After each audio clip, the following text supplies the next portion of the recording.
Welcome to the IVM Podcast Network. TFG Football is an IVM production, and you can also check out their other awesome shows like Drinks and Destination, a handy guide to the world of wine, spirits and more, along with a dip into travels around the world.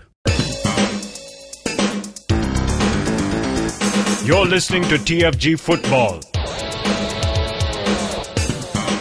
Hello friends, welcome to a new episode of TFG Football Podcast. My name is Nikhil and I have Kevin with me in the studio and Oja from Skype. So Oja on Skype or on call. So just the regular disclaimer of bear with us if there is any disturbance. Every time I'm around, there's always a disclaimer. Yeah. And there's always some disturbance.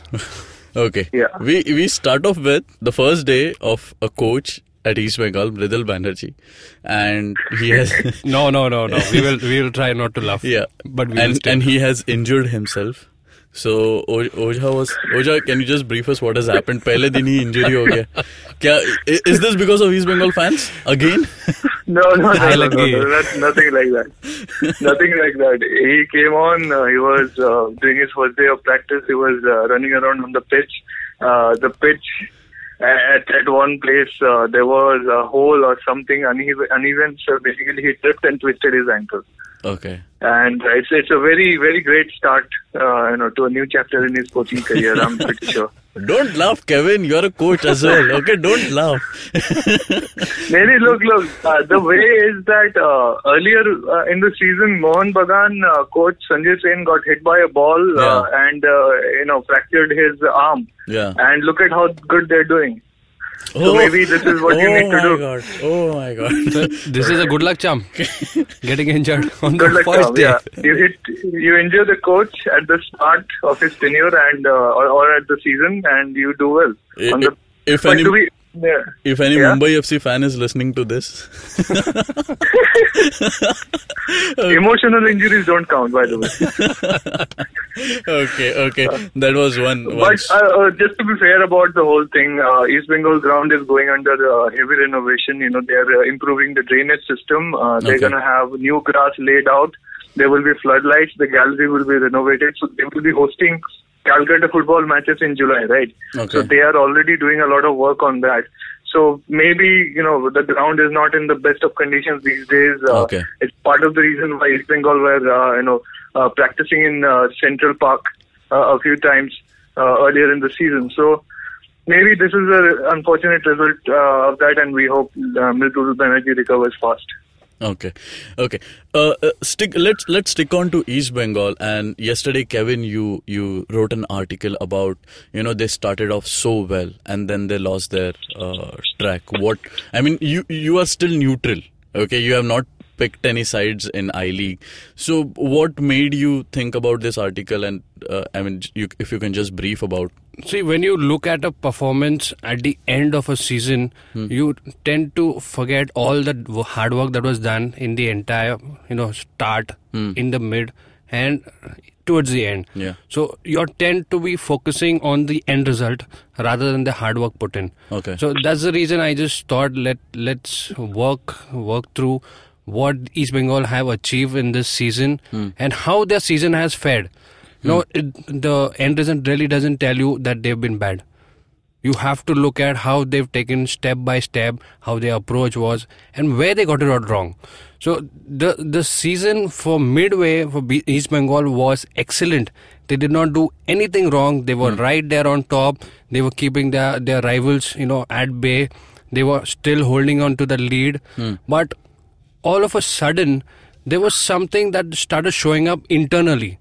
There was something under the water. There's something happening, but you do not get to know so because easily. Of the calmness of the surface. Yes. Yeah. So that is what started affecting their team internally, and slowly the performance on the field started deteriorating. Okay. And it was a gradual process. It wasn't something that just crash landed East Bengal into where the misery phase that they are right now in. So you can understand that there was something brewing right after the mid-table, the mid-season started, and players, fans did not understand much. But it was the club officials who started bringing up these matters, one time one at a time, and that really affected the performance on the field. And when you know your mental strength is not there, your physical always lets you down. That's where the team was lost in its path. Yeah. And even the first derby that happened, the Kolkata derby, it was a goalless draw. There was nothing lost between both the teams. Both had everything for grabs. Even Mohun Bagan at that point of time never thought that they would be trailing from East Bengal. But they did. And when that streak ended, that draw that came against Shillong and the derby, that is when things started falling apart for East Bengal. And the bigger blow was when, the club secretary, after that loss, comes and says he does not have faith in the team. That was your point where the team has been taking a hit from the inside. Okay. And things started falling apart, and the performance on the field was not up to the mark. So that's what, you can have a look at the article. Yes, very important. Do you remember the title? It's East Bengal, a story that a team that ascended and then lost its part midway. Guys, you can read this article on our website, thefangarage.com. I would like to bring Oja into this. Chiranjit, tell me this, what Kevin pointed out, that the troubles inside the management rooms is often reflected on the field. I mean, we have looked at East Bengal, as you're saying. Mumbai FC ka bhi humne dekha. So it matters a lot, irrespective. I mean, that atmosphere also has to be, quite conducive to whatever is happening on field. Yeah, obviously. In the end, the players, the coach, everybody looks up to the management for support, to make everything run smoothly. And it was throughout the season that we heard constant discouragement from the officials. So, it's an ugly scene. It's a power struggle within the club. There are two factions who are fighting for better control, especially now that the merger is happening. We have talked about it, time and again on the podcast. It just has to play out at this point. I don't really see any other, any shortcut solution here. It's just going to have to happen now. Okay. And part of it is also some of the foreigners failing to acclimatize to the Indian summer. Yeah, Buchanan was doing so well. I think he's having trouble in the heat. Okay. And we're going to have Federation Cup in Cuttack in May, so that's not a good news either for anybody actually. Okay. Yeah. Okay. To our listeners, if there are any East Bengal fan listening to this, if you have your opinion, you can just tag us at the Fan Garage, or if you want to say something, just we are all there on Twitter handles, and we can arrange some audio conference on this. Moving on, Bengaluru FC AFC Cup, they're doing pretty good over there. 2-0 win against Abahani. Their focus is right on AFC Cup right now. It's two different teams right now for me. Bengaluru in the I League and Bengaluru in the AFC. Sorry. Acha, okay. Yeah. So these two different sides, when you look at them on field, you understand there is a difference. Okay. There is a difference between what more they want. There is a difference in how good they can contain pressure and how they can deliver. AFC Cup has been that Bengaluru that was missing this season in the I League. That it's making up for all the bad things that they've done in the I League in the AFC Cup. They have one focus, as you said. They just want to get this even better. Even last year's final was, could have been better. Yeah, they came so close. This could be the team that even goes past that benchmark. So everything was right about yesterday. Yes, the goal came in a bit late. There was pressure from all sides. And, there is always a danger when your team is playing so well and you're not able to score and the opposite team is given a chance. And that same thing happened in yesterday's game. There was this loose back pass that was given to the goalkeeper, and Ralte, who was standing in goal in place of Amrita, made a terrific save. Till that point, it was 0-0. Just imagine if that goal would have gone in for the opposition. They could have just parked the bus. Yeah. No, that is a difference. But then Bengaluru held on thanks to that good save from the keeper. and that goal came in. Nishu Kumar, what a game yesterday. Running up and down the flank, he was all over. The crowd was chanting for him. He had almost the best game this season. Yeah. He's a local boy? Nishu No, he's from Uttar Pradesh. Okay. But what a story, Like he's a graduate from AIF Elite Academy. He came to Bengaluru FC back in 2015 on a long-term contract. We did stories as well about Bengaluru FC scooping up all these promising players with 5-year, 6-year contracts, and we said again and again, this is the way to go. This I don't see any other club in India doing something like this. Developing talent on a long-term basis. And he's been given a chance when he was like 18 years old. Last season he played one I-League game.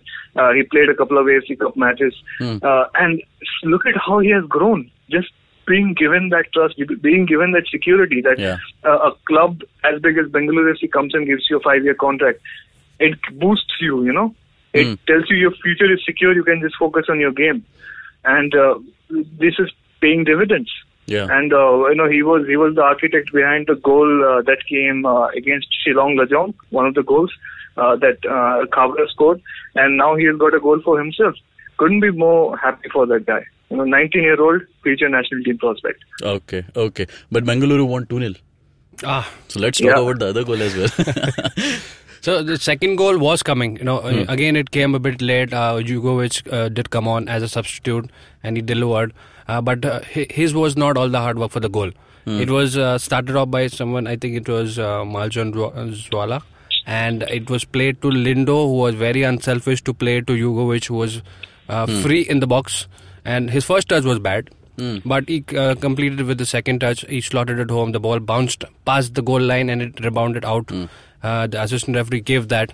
So who needs goal line technology for this? So what's ahead for Bengaluru now? They are in a much comfortable position right now. The only thing they will require is not to lose points. Now home game is always important, but against Maziya they were still outright winners.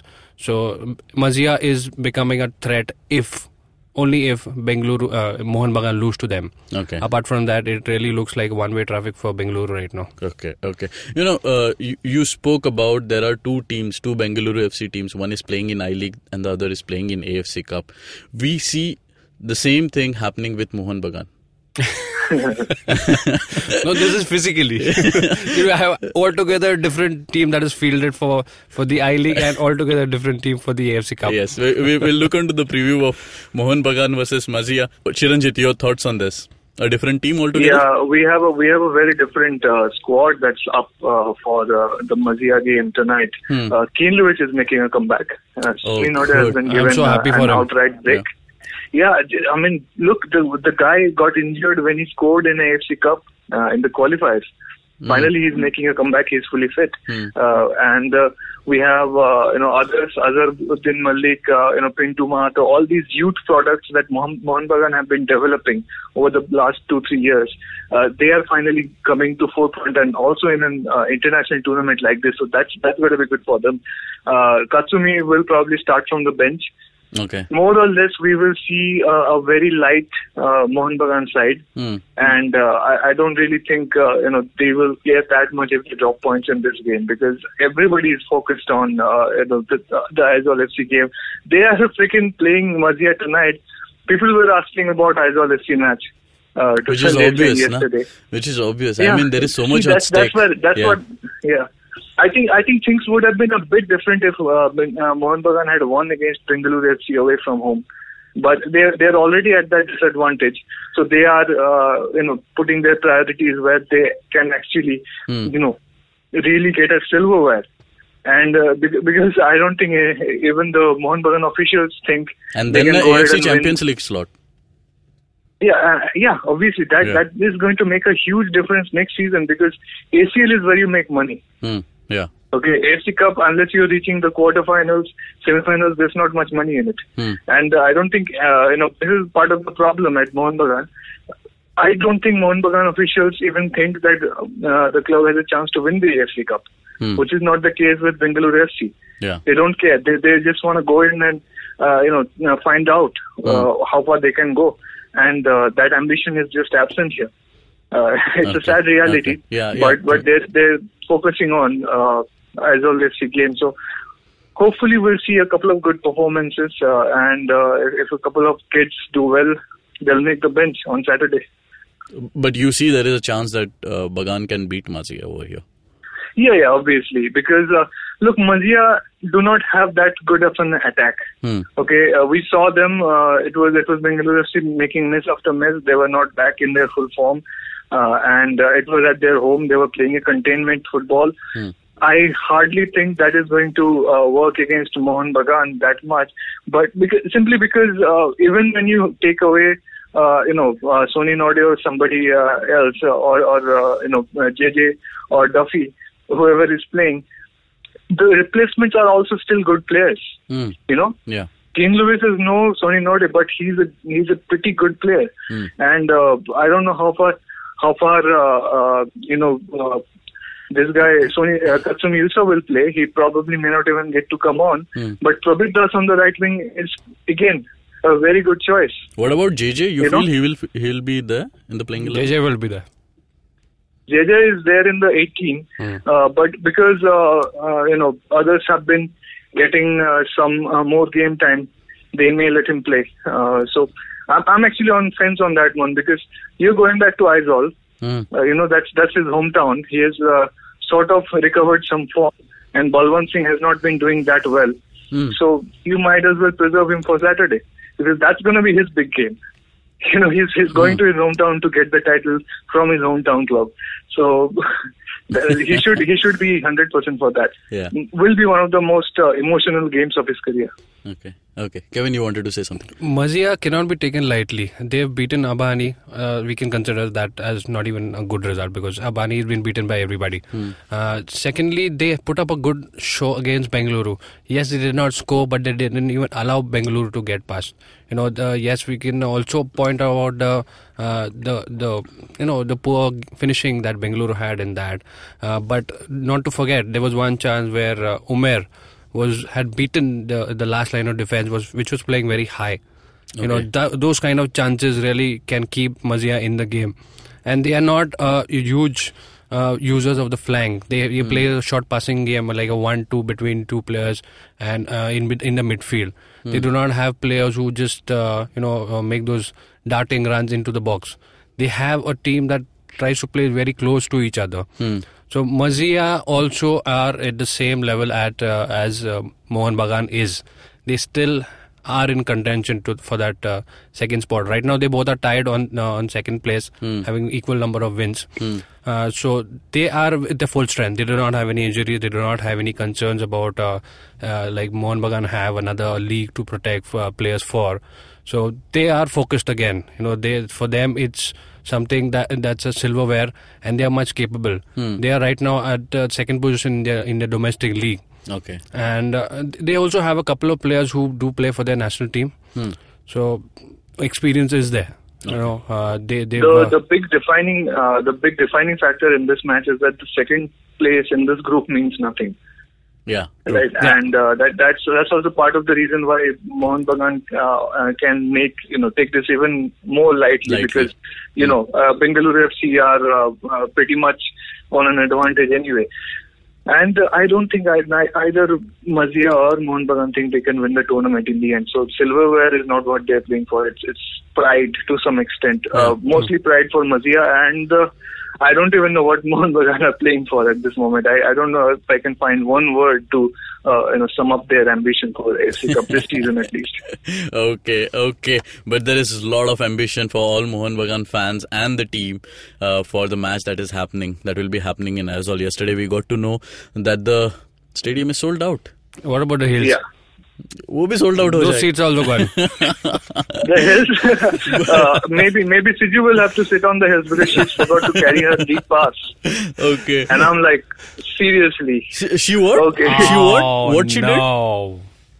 She forgot to carry her I-League press pass. Oh my and God. all the tickets were sold out. Ow. But maybe she'll get some other story, on those stands. Yeah, we'll figure something out. Yep. But what a story that is brewing over there. I mean, like, this is something that can that can be compared, or I think it's more than the Leicester story. Yeah, I think it's a bigger achievement considering even Leicester come in with a huge experience, years of being in the top division and having a pretty good setup together.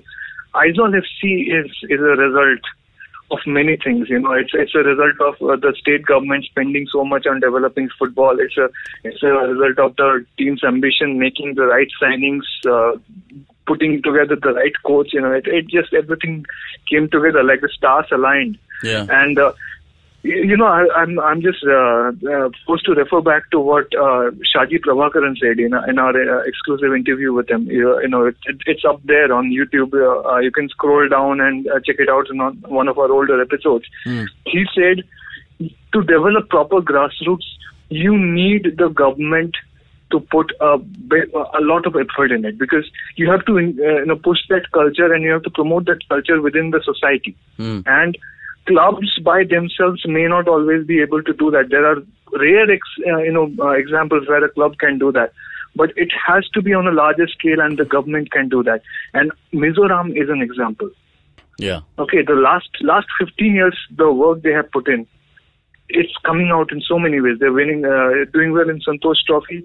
So many Mizo players are coming into the national team, and Aizawl FC with that budget, playing against teams that are 5 or 6 times that budget. Yeah.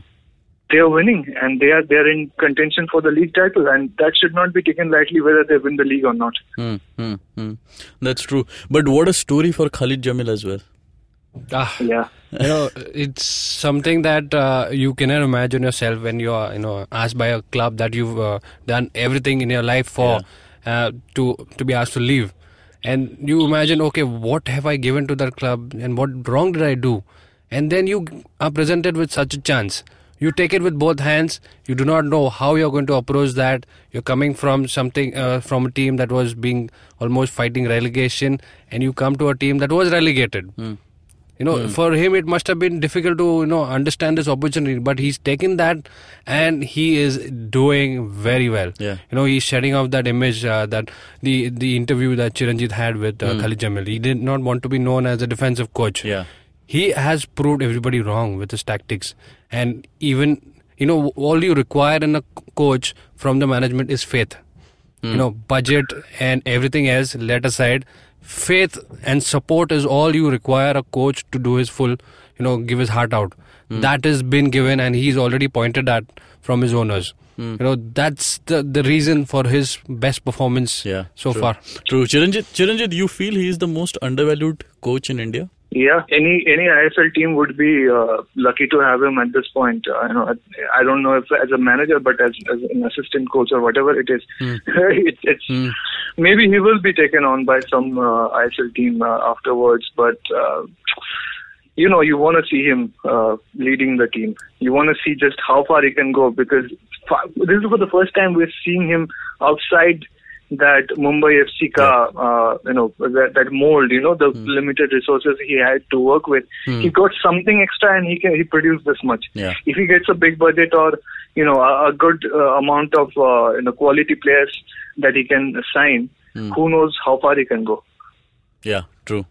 We'll have to wait and see how this. I mean, there should be a big build-up on our podcast as well for Mohun Bagan versus Aizawl. Yes. Okay, guys. On that note, we'll wrap this show over here. There's a lot to look out during the weekend and days to go by.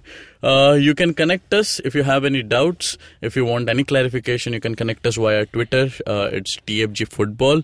You can connect us via Facebook, The Fan Garage. You can read all articles on Indian football on our website, thefangarage.com. You can listen to this podcast on IndusVox Media, Audioboom, SoundCloud, iTunes, and definitely on YouTube. Subscribe, share, like, and comment. Comment, guys. That's how the sports will grow. Till then, take care. Bye-bye.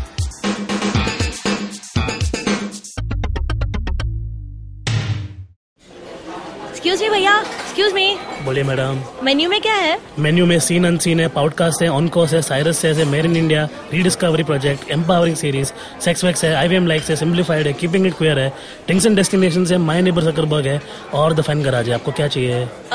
एक बार repeat कर देंगे क्या? Repeat नहीं करता हम. आप जाओ IVMpodcast.com पे और सुनो ये सब, या फिर डाउनलोड करो उनका ऐप. सब आपकी उंगलियों पे.